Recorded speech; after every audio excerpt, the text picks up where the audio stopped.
I think it's probably best, Rick, if we return to the very beginning of time, the dawn of man, because, of course, even in primitive, prehistoric ages, medicine was practiced in some ways from the research people have done, cave paintings and the like.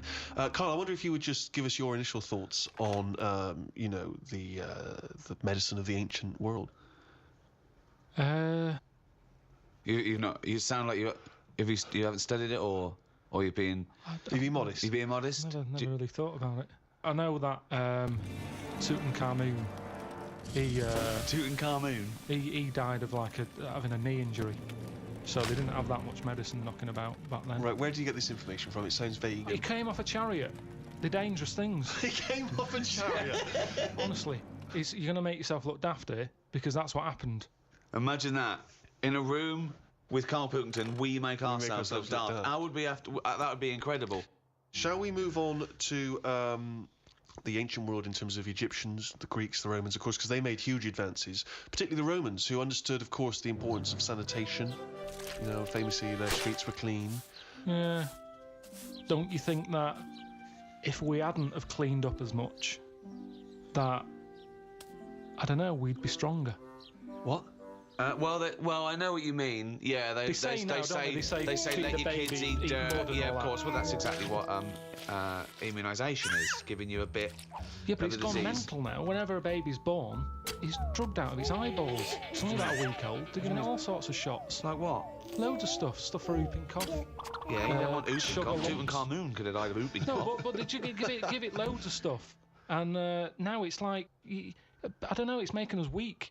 There's this big thing, you know, like the superbug, where people took half the course of antibiotics. It was almost like an immunisation to the bacteria and virus against the antibiotics. That's what I mean. So, yeah, we need some germs, as you'd call them. But there are some that we have eradicated.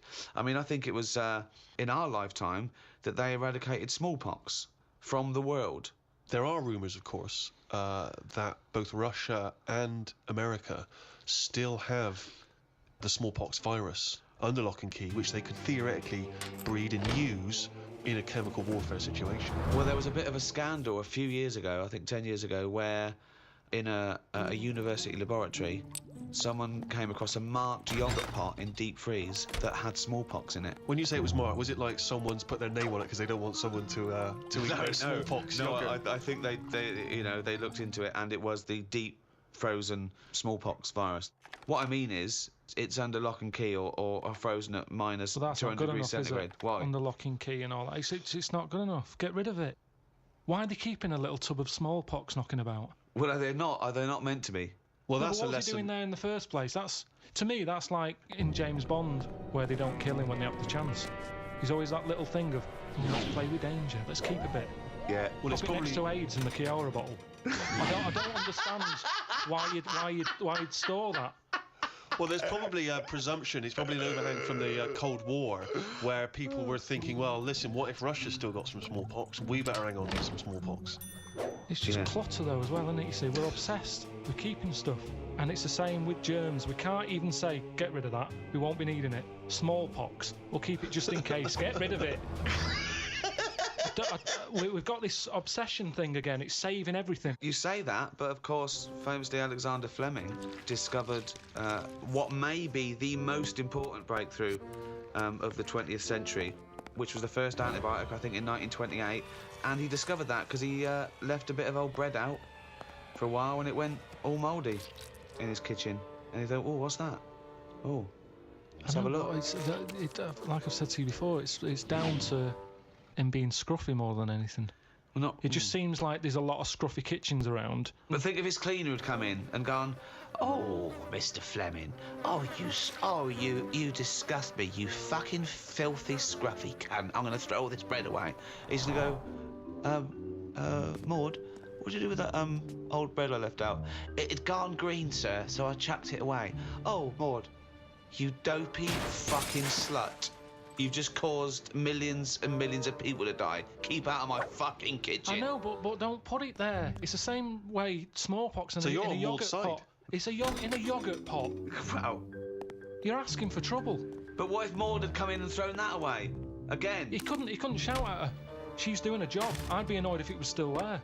Yeah. They just don't put like yogurt pots with smallpox in the fridge. I mean, that's a starter. Yeah, but you were saying earlier, let's let babies eat mud, don't inject them. Yeah, but Let them crawl around a dirty floor, clean up the floor and know when to I die. did say that, but we've gone too far now. Babies are coming out mad. Oh, they can't handle anything now. Oh, they've got a runny nose. They're coming out all mardy.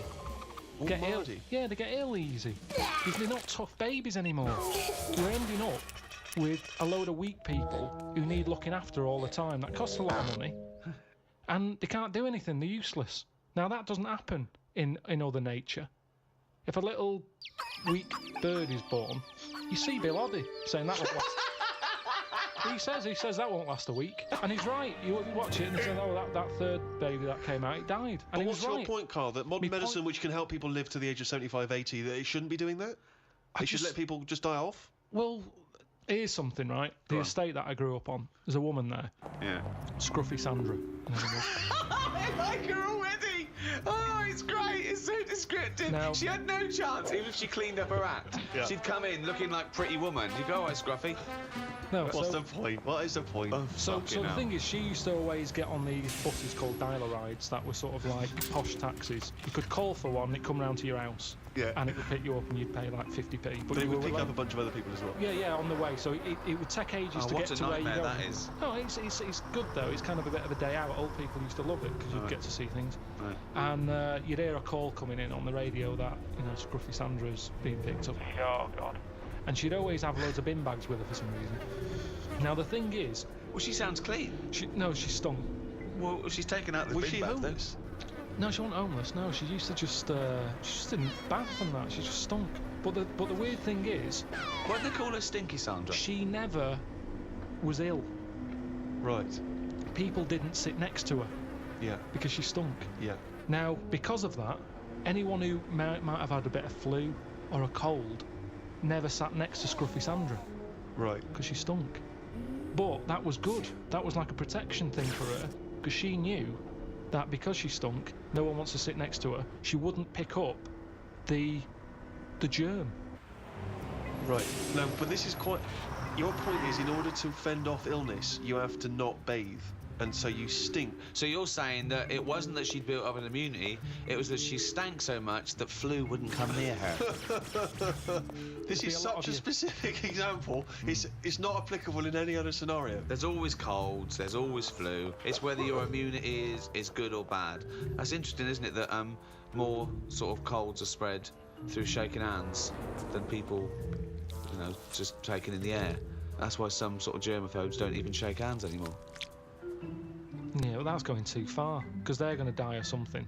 You can't be that paranoid. You've got to get on with your life. Loneliness. And it's good to feel ill because when you feel better, you appreciate how good Doesn't you feel. make any sense at all. It's good to feel ill. Doesn't make any sense at all. No, it does afterwards. The other weekend when I was ill, I don't know what was up with me, but I got something. Symptoms? Went to the toilet a lot, felt sick at the same time, got a sweat on, felt weak, had the shakes.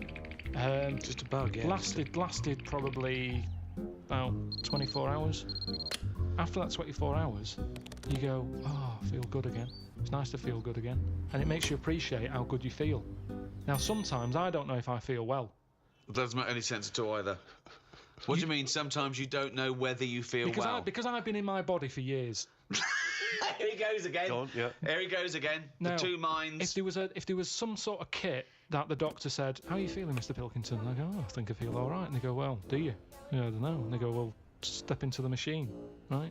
Get into the machine, and if he could somehow transfer my feeling into his body so I could feel how he feels, and then he can feel how I feel, and he'll go, oh, you're not well at all.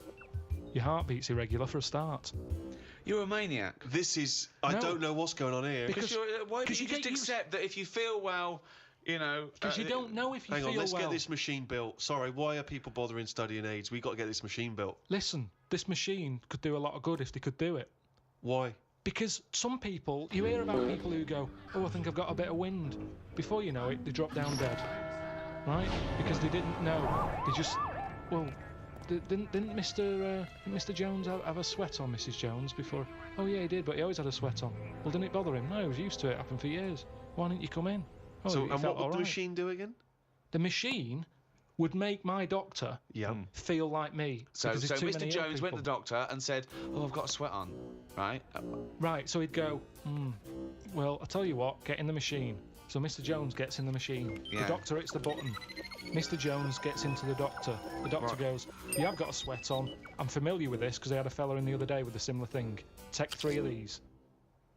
You are a mental case. I don't know what this is. Because- But why can't what- the what is doctor this- make that observation like a doctor Yeah, does? Why what can't is the this- doctor, using his knowledge, observe the I person tell with the you sweat why. on? I tell you This is why. like a scene from Ghost. This is like Patrick Swayze. Listen, when my nerves were short, Are they not short or any? Have they extended since then? well, yeah, I just have to do stretches and it's pull them about. Right. But when I had that, I'm not very good with words. Go on. So when I was going in saying, "Doctor, my knee's aching," and he'd go, "What sort of ache is it?" I don't know. Yeah. I don't know. It's just an ache. And if- Toothache. It's like a toothache in my No, leg. but it's different. Go It's on. a different ache. Now the thing Arseache. is, It's like an arseache. it's hard to explain an ache. So he'd Yeah. have to feel the ache, and then he could make an assumption from it. Thank you. So he would presumably go through training, going in the machine, and they'd bring in various sick people, and he would experience and feel every single ailment. Great. Yeah, but over. Doctor, I'm going to let you know now what a swift kick in the bollocks feels like, just in case you ever have to diagnose that. Oh, you I can't remember that one. Yeah, but Doctor, now you're going to feel a spike up the arse. it's all about. It's, Oh, I can't remember that one. Okay. No, Doctor- couldn't I just wait until the man comes in with a spike up the arse? No, we got to tell you so you know But when I you reckon I feel could it. assess it. If he's coming, he's got a spike up his arse, I'd You've be able got to to tell. experience everything before someone comes in and gets into your body like Ghost, and you'll know what it is. Hey, listen, let's not dismiss this idea out of hand, of course, because you'll famously remember, Rick, that Karl had the idea of a man who can grow backwards. So he's born as an old man, and when he dies, he's a young baby. and with all ideas comes something. Einstein said that. He said if an idea isn't. Go on. Wait. wait, Just what let did him finish. Einstein say? We've got an Einstein quote here. Yeah. This is a historic day. Karl, sorry, what were you saying? What did Albert Einstein say? He just said something along the lines of. No. Give us the Come on, quote. do- Give us no, the no, quote. It doesn't matter about No, how he don't. worded it. It's the point in hand. Well, I think it is. I think a quote. I think like all, any sort of poetic content of anything is exactly how it's worded. So just what did Einstein It's say not at exactly? all. It's Well, not. no, it is. Yeah. Well, he said something along the lines of. Go on. An idea. If an idea isn't daft. Oh, start again. No, come on, let's hear it. No, because he started. He He said if an idea isn't daft, it isn't worth thinking about. What? Say it again. If an idea isn't daft, it isn't worth thinking about. I can't imagine him saying daft. No, I can't. No, well, it was something like that, though, meaning that every new idea seems a bit mental, Yeah, right? it's a good But point. then it leads to something. Well, I'm not sure that he. no, But I no. think if we were sat with Einstein now and you'd brought up the machine that allows doctors to feel, I don't think he'd be saying we should No. pursue that idea. There's some ideas that go, I think the Earth might be round. People go, oh, it is flat. And then there's people who stand in doorways covered in crucifixes with tinfoil on their head saying, Jesus is in my cock. Yeah. But Now, he's a mentalist. yes, but what I'm saying is, wouldn't you have said it was mental years ago when someone said, I'm going to make a machine so I can look inside your head? Years on, hello, get in the machine, we've got an MRI scanner.